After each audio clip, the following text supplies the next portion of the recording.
നമ്മൾ പലപ്പോഴായി വീഡിയോസ് ചെയ്യുമ്പോൾ പറയുന്ന കാര്യമാണ് അഞ്ചാം സെമസ്റ്റർ പരീക്ഷ എന്ന് പറയുന്നത് വിദ്യാർത്ഥികളെ സംബന്ധിച്ച് വളരെയധികം നിർണായകമായ പരീക്ഷയാണ്. തോറ്റു കഴിഞ്ഞാൽ സപ്ലിമെൻ്ററി കിട്ടിക്കഴിഞ്ഞാൽ മിനിമം ഒരു വർഷം പോകുമെന്നുള്ള കാര്യത്തിൽ യാതൊരു സംശയവുമില്ല. ഇപ്പോഴും പരീക്ഷ വന്നപ്പോൾ, പ്രത്യേകിച്ച് ടൈം ടേബിൾ വന്നപ്പോൾ മുമ്പിലായിട്ട് എഴുതിയിരിക്കുന്ന ഡിസ്ക്രിപ്ഷനിൽ കൊടുത്തിട്ടുണ്ട് 2019 മുതലുള്ള അഡ്മിഷൻകാർക്കാണ് ഈ പരീക്ഷ എഴുതാൻ സാധിക്കൂ. അതിനു മുമ്പുള്ള 2018, 17 തുടങ്ങിയുള്ള വർഷങ്ങളിലൊക്കെ രജിസ്ട്രേഷൻ നടത്തിയിട്ടുള്ള അഡ്മിഷൻ എടുത്ത വിദ്യാർത്ഥികൾക്ക് ഇപ്പോഴും പരീക്ഷ എഴുതാൻ പറ്റില്ല. അവരുടെ ചാൻസസ് വളരെ കുറവാണ്. ഇനിയുള്ളത് സ്പെഷ്യൽ എക്സാമിനേഷനൊക്കെയാണ്. അതുകൊണ്ടാണ് നിങ്ങളോട് പറയുന്നത്, വരുന്ന എക്സാമിൽ ക്രാക്ക് ചെയ്ത് മുന്നോട്ട് പോവുക. തോറ്റു കഴിഞ്ഞാൽ നിങ്ങളുടെ ജൂനിയേഴ്സിനൊപ്പമേ പരീക്ഷ എഴുതാൻ സാധിക്കൂ. എക്സാം ഓൺ ഡിമാൻഡ് എന്ന പ്രോസസ്സൊന്നും കാലിക്കറ്റ് യൂണിവേഴ്സിറ്റിയിൽ ഇപ്പോഴുമില്ല. അക്കാര്യം മനസ്സിലാക്കി വയ്ക്കുക. ഇനി കാര്യത്തിലേക്ക് വരാം. ബാർകോഡ് സിസ്റ്റത്തിൻ്റെ ഉപകാരം എന്തെന്ന് ചോദിക്കുകയാണെങ്കിൽ പലരും പറയുന്ന കാര്യം എളുപ്പത്തിൽ തന്നെ റിസൾട്ട് വരും. 3-4 മാസമോ 6 മാസമൊന്നും കാത്തിരിക്കേണ്ടതായിട്ട് വരില്ല. 1 മാസത്തിനുള്ളിൽ തന്നെ പരീക്ഷയും വാലുവേഷനും റിസൾട്ടും വരുന്ന ഒരു നല്ല ഒരു പ്രോസസ്സാണെന്നാണ് എല്ലാവരും പറയുന്നത്. അത് അപ്രകാരം തന്നെ. എന്നാൽ ആ ബാർകോഡ് സിസ്റ്റത്തെ വിജയകരമായി കുട്ടികൾക്ക് മാർക്ക് എങ്ങനെ സമ്പാദിക്കാം എന്ന കാര്യത്തെക്കുറിച്ചിട്ടാണ് നമ്മൾ ഈ വീഡിയോയിൽ പറയുന്നത്. സമ്പാദ്യം എന്ന് പറയുമ്പോൾ പൈസ സൂക്ഷിക്കുക എന്ന് മാത്രമല്ല, വിജയവും നമ്മൾ സമ്പാദിക്കണം. എന്നാൽ മാത്രമാണ് 3 വർഷ പ്രോഗ്രാം 3 വർഷത്തിനുള്ളിൽ തന്നെ അവസാനിപ്പിക്കാൻ സാധിക്കുകയുള്ളൂ. 30 പുറമുള്ള ബുക്ക്ലെറ്റ്, അതിൻ്റെ ഫസ്റ്റ് ഷീറ്റിലും സെക്കൻഡ് ഷീറ്റിലും എക്സ്ട്രീം റൈറ്റ് ആയിട്ട് ബാർകോഡ് സ്ലിപ്പ് ഒട്ടിച്ചു വെക്കുന്നത് മുതൽ തന്നെ നിങ്ങൾ പരീക്ഷ ആരംഭിച്ചു കഴിഞ്ഞു. ഇപ്പോഴും പല വിദ്യാർത്ഥികൾക്ക് ബാർകോഡ് സിസ്റ്റം വഴിയുള്ള പരീക്ഷ എങ്ങനെ ഉപയോഗിക്കണം, എങ്ങനെ 30 പുറമുള്ള ആ ബുക്ക്ലെറ്റിനെ എങ്ങനെ ഉപയോഗിക്കണം എന്ന കാര്യം പലപ്പോഴായിട്ട് അറിയാറില്ല. അത് പേപ്പർ ചെക്ക് ചെയ്യുമ്പോൾ വളരെ വൃത്തിയായിട്ട് ടീച്ചേഴ്സിന് മനസ്സിലാകാറുണ്ട്.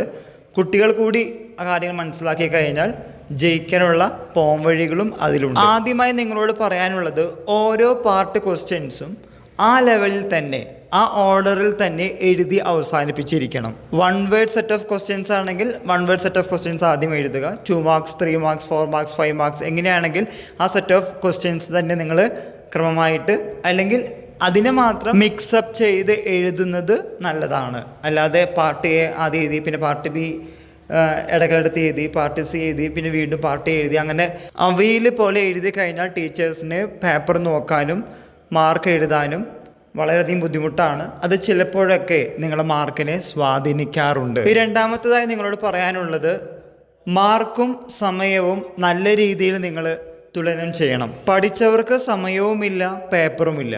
പഠിക്കാത്തവർക്ക് സമയവുമുണ്ട്, പേപ്പറും കൂടുതലാണ്. അങ്ങനെ പലപ്പോഴും ബാർകോഡ് സിസ്റ്റത്തിൻ്റെ ബുക്ക്ലെറ്റിനെ കുറിച്ചിട്ട് പറയുന്നതായി കേട്ടിട്ടുണ്ട്. ആ ഒരു പല്ലവി മാറ്റി നിർത്തി എല്ലാവർക്കും ഉതകുന്ന രീതിയിൽ നിങ്ങൾ തന്നെ നിങ്ങളെ ആൻസർ ഷീറ്റിനെ, ബുക്ക്ലെറ്റിനെ മാറ്റിയെടുക്കേണ്ടത് നിങ്ങളുടെ വിജയത്തെ നല്ല രീതിയിൽ സ്വാധീനിക്കുന്നതാണ്. ഫേഷ്യൽ ഷീറ്റ്, അഡീഷണൽ ഷീറ്റുള്ള സമയത്തൊക്കെ പലപ്പോഴായി വിദ്യാർത്ഥികൾ ഫസ്റ്റ് പേജ് എഴുതി കഴിഞ്ഞാൽ ബാക്കിലേക്ക് കൊടുത്ത് അവനെ സപ്പോർട്ട് ചെയ്യാറുണ്ട്, അല്ലെങ്കിൽ അവളെ സപ്പോർട്ട് ചെയ്യാറുണ്ട്. പക്ഷേ ബാർകോഡ് സിസ്റ്റം വഴിയുള്ള പരീക്ഷ ആയതുകൊണ്ട് ഒരു ബുക്ക്ലെറ്റ് തന്നെ നിങ്ങൾക്കും എഴുതണം, അവരെ കാണിച്ചു കൊടുക്കും വേണം. അങ്ങനെയുള്ള കാര്യങ്ങൾ വരുമ്പോൾ ബുദ്ധിമുട്ടിലാകുന്നത് പഠിക്കുന്ന കുട്ടികളുടെ സമയമാണ്. പലപ്പോഴായിട്ട് സമയബന്ധിതമായി എഴുതി തീരാറില്ല. എന്നാൽ ഫ്രണ്ട്സിനെ സപ്പോർട്ട് ചെയ്യും വേണം. അങ്ങനെ വരുമ്പോൾ ക്രമരഹിതമായിട്ടുള്ള പോയിന്റുകളും അവ്യക്തമായിട്ടുള്ള എക്സാമ്പിളും കോൺസെപ്റ്റ് മാപ്പിംഗ്, മൈൻഡ് മാപ്പിംഗ് തുടങ്ങിയുള്ള കാര്യങ്ങളുടെ അഭാവവും നിങ്ങളുടെ മാർക്കിനെ നല്ല രീതിയിൽ ബാധിക്കാറുണ്ട്. ഔട്ട്സ്റ്റാൻഡിംഗ് എന്ന O ഗ്രേഡ് സമ്പാദിക്കണമെങ്കിൽ ഫുൾ ടൈം പഠിക്കണമെന്നോ പഠിപ്പി എന്ന ലേബൽ വേണമെന്നൊന്നുമില്ല. അത് ബാക്ക് ബെഞ്ചർ ആണെങ്കിലും ക്ലാസ് കട്ട് ചെയ്ത് ഔട്ടിൽ നിൽക്കുന്ന ആൾക്കാർക്കാണെങ്കിലും സമ്പാദിക്കാം.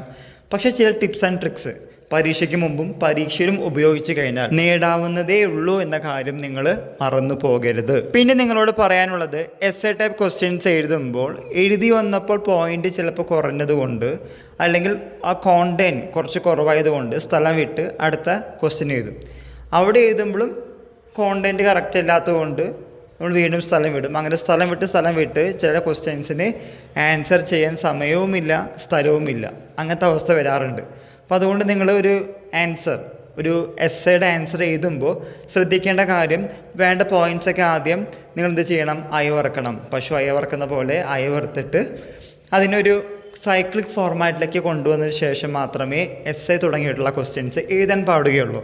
അല്ലെങ്കിൽ കുറച്ച് എഴുതി സ്ഥലം വിട്ടു, അടുത്ത ക്വസ്റ്റ്യൻ എഴുതി സ്ഥലം വിട്ടു, അങ്ങനെ വന്നു കഴിഞ്ഞാൽ 30 പുറത്തിൽ നിങ്ങളുടെ ലെറ്റേഴ്സ് ഉണ്ടായിരിക്കും, ഹാൻഡ് റൈറ്റിംഗ് ഉണ്ടായിരിക്കും, ആൻസേഴ്സ് ഉണ്ടായിരിക്കും. പക്ഷേ ആ 30 പേജിൽ എഴുതിയിട്ടുള്ള ആ മാർക്ക് അങ്ങനെ ഉണ്ടാവണമെന്നില്ല. അതുകൊണ്ടാണ് പറയുന്നത്, so don't try to write balance of this question. അങ്ങനെ എഴുതി വെക്കരുത്, അത് നല്ലൊരു കാര്യമല്ല. പിന്നെ നിങ്ങളോട് പറയാനുള്ളത്, ഓരോ ചോദ്യത്തിനും എത്ര വരികൾ എഴുതണം, എത്ര പുറം എഴുതണം എന്ന കാര്യം മുൻകൂട്ടി നിങ്ങൾ സെറ്റാക്കി വെച്ചിരിക്കണം. ഒരു ബ്ലൂ പ്രിൻ്റ് കയ്യിലുണ്ടായിരിക്കണം.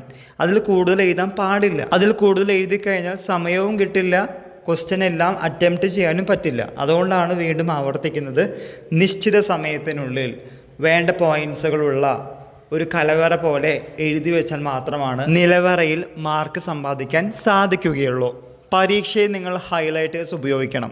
അതായത് കോൺസെപ്റ്റ് മാപ്പിംഗ്, മൈൻഡ് മാപ്പിംഗ് തുടങ്ങിയുള്ള കാര്യങ്ങൾ നിങ്ങൾ ബ്ലൂവിലാണ് റൈറ്റപ്പ് എഴുതുന്നതെങ്കിൽ, കോൺസെപ്റ്റ്, മൈൻഡ് മാപ്പിംഗ് തുടങ്ങിയുള്ള എഡ്ജ് പോയിന്റ്സ് കിട്ടുന്ന കാര്യങ്ങൾ ബ്ലാക്ക് ഇങ്കിൽ എഴുതുന്നത് കുറച്ചും കൂടി അട്രാക്റ്റീവ് ആയിരിക്കും, പെട്ടെന്ന് തന്നെ ക്യാച്ചിയായി മാർക്ക് കിട്ടാനുള്ള സാധ്യതയുണ്ട്. നമ്മൾ സാധാരണ അപ്ലോഡ് ചെയ്യുന്ന വീഡിയോയേക്കാൾ ലെങ്ത് കൂടുതലായതുകൊണ്ട് ഇവിടെ നിർത്തുന്നു. കൂടുതൽ ആവശ്യമുണ്ടെങ്കിൽ പാർട്ട് 2 നമ്മൾ അപ്ലോഡ് ചെയ്യുന്നതാണ്. നിങ്ങളുടെ വിലയേറിയ അഭിപ്രായങ്ങൾ, നിർദ്ദേശങ്ങളും നമ്മുടെ കമൻറ്റ് ബോക്സിൽ കമൻറ്റ് ചെയ്യാൻ മറക്കരുത്. എല്ലാവർക്കും ഒരിക്കൽ കൂടി നന്ദി, നമസ്കാരം.